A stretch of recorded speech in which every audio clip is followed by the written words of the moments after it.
ഇന്ന് ഞാൻ വന്നിട്ടുള്ളത് ഒരു മധുരമുള്ള സ്നാക്ക് ഐറ്റം ആയിട്ടുള്ള ഒരു സേമിയ ലക്കോട്ടപ്പത്തിൻ്റെ റെസിപ്പിയുമായിട്ടാണ് കേട്ടോ. അപ്പോൾ നമുക്ക് എങ്ങനെ തയ്യാറാക്കാമെന്ന് നോക്കാം.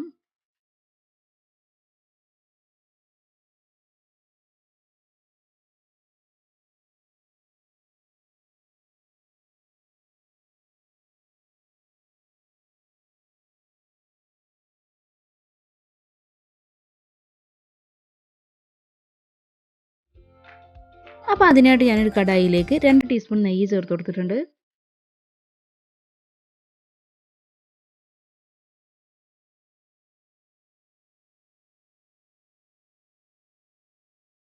നെയ്യ് ചൂടായി മെൽറ്റായി തുടങ്ങുമ്പോൾ ഇതിലേക്ക് ഒരു 50 ഗ്രാം അണ്ടിപ്പരിപ്പ് കൂടി ചേർത്ത് കൊടുക്കാം.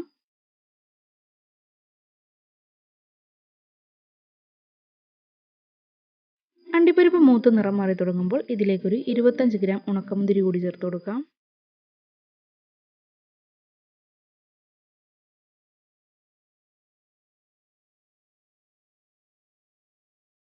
മുന്തിരി ഫ്രൈ ആയി ഇതുപോലെ വീർത്ത് വരുന്ന സമയത്ത് നമുക്കിതിലേക്ക് വലിയൊരു നേന്ത്രപ്പഴം ചെറുതായി അരിഞ്ഞ് വേവിച്ചത് കൂടി ഇതിലേക്ക് ചേർത്ത് കൊടുക്കാം. കൂടെ തന്നെ ഒരു 1/2 കപ്പ് ചിരവിയ തേങ്ങ കൂടി ചേർത്ത് കൊടുക്കാം.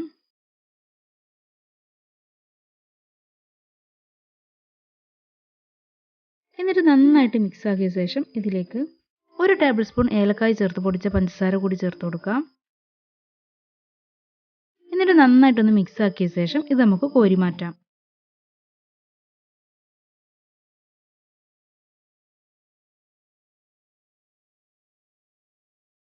ശേഷം ഇതേ കടായിലേക്ക് തന്നെ ഒരു 150 ഗ്രാം സേമിയ ചേർത്ത് കൊടുക്കുക.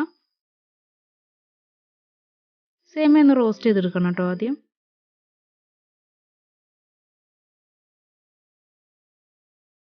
ഇപ്പോൾ സേമിയ നന്നായിട്ട് റോസ്റ്റ് ആയിട്ടുണ്ട്. ഇനി നമുക്കിതിലേക്ക് ഒരു 3/4 ലിറ്റർ പാല് കുറേശ്ശെ ഒഴിച്ചു കൊടുക്കണം.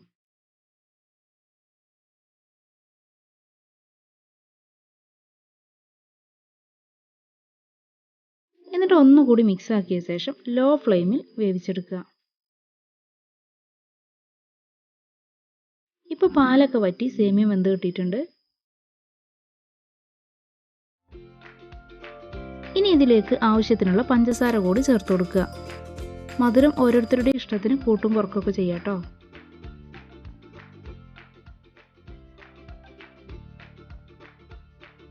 എന്നിട്ട് ഒന്നുകൂടി മിക്സ് ആക്കിയ ശേഷം ഇതിലേക്ക് ഒരു നുള്ളു ഉപ്പ് കൂടി ചേർത്ത് കൊടുക്കുക.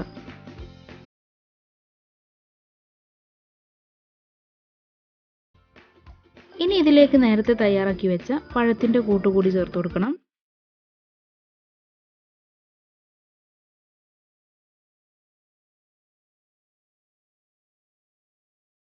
ഇപ്പോൾ ഫില്ലിംഗ് റെഡിയായി. ഇനി ഫ്ലെയിം ഓഫ് ചെയ്ത് ഇതൊന്ന് മാറ്റി വെക്കാം. ഇനി നമുക്ക് പാൻ കേക്ക് റെഡിയാക്കി എടുക്കണം. അതിനായിട്ട് ഒരു മിക്സിയുടെ ജാറിലേക്ക് ഞാൻ 1 കപ്പ് മൈദ ചേർത്ത് കൊടുത്തിട്ടുണ്ട്. എന്നിട്ട് ഇതിലേക്ക് 1 ടേബിൾ സ്പൂൺ പഞ്ചസാര കൂടി ചേർത്ത് കൊടുക്കാം. ശേഷം 1/4 ടീസ്പൂൺ ഉപ്പ് കൂടി ചേർത്ത് കൊടുത്തിട്ടുണ്ട്. എന്നിട്ടൊരു 1/4 ടീസ്പൂണിൻ്റെ പകുതി മഞ്ഞൾപ്പൊടി ചേർത്ത് കൊടുക്കാം. ഇതൊരു കളറിന് വേണ്ടിയിട്ടാണ് കേട്ടോ ചേർക്കുന്നത്. ഇനി നമുക്കിതിലേക്ക് ഒരു കോഴിമുട്ട കൂടി ഒഴിച്ചു കൊടുക്കണം.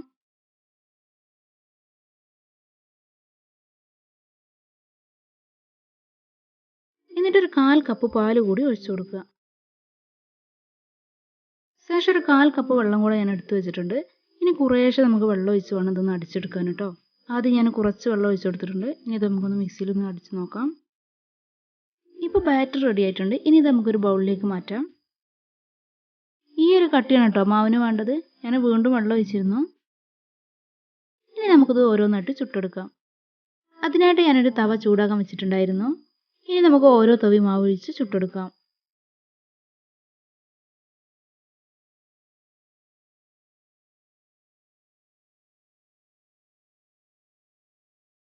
ഇപ്പോൾ ഒരു വശം റെഡി ആയിട്ടുണ്ട്. ഇനി ഇത് നമുക്കൊന്ന് മറിച്ചിട്ട് കൊടുക്കാം. ഇങ്ങനെ മുഴുവൻ മാവും ചുട്ടെടുക്കുക കേട്ടോ.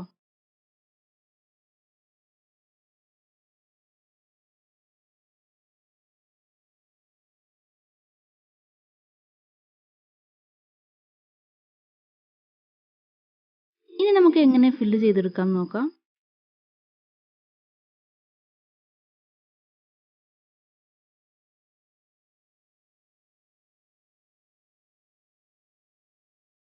ഇതുപോലെ നടുവിലായിട്ട് മിക്സ് വെച്ചതിന് ശേഷം 2 സൈഡിൽ നിന്നും മടക്കി ഒരു ബോക്സ് രൂപത്തിലാക്കി മടക്കിയെടുക്കുക.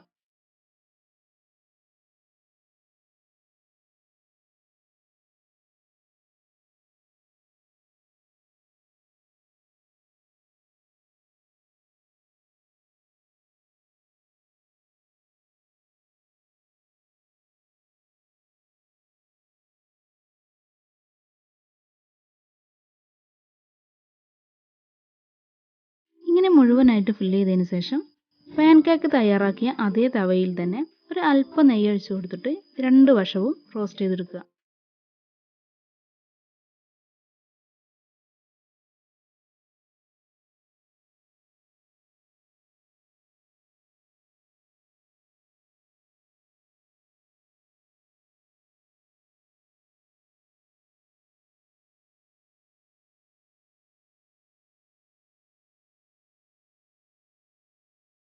ഇപ്പോൾ ഒരു വശം റെഡി ആയിട്ടുണ്ട്. ഇനി നമുക്ക് മറ്റേ വശം കൂടി വേവിച്ചെടുക്കാം.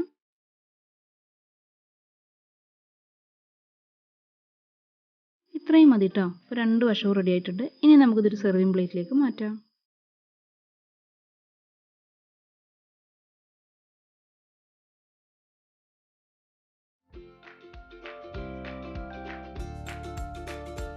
അപ്പോൾ ഇതെല്ലാവരും ഒന്ന് ട്രൈ ചെയ്ത് നോക്കുക. ട്രൈ ചെയ്ത് നോക്കിയിട്ട് ഇഷ്ടപ്പെട്ടാൽ ലൈക്ക് ചെയ്യുക, ഷെയർ ചെയ്യുക, കമൻറ്റ് ബോക്സിൽ കമൻറ്റ് ചെയ്യുക.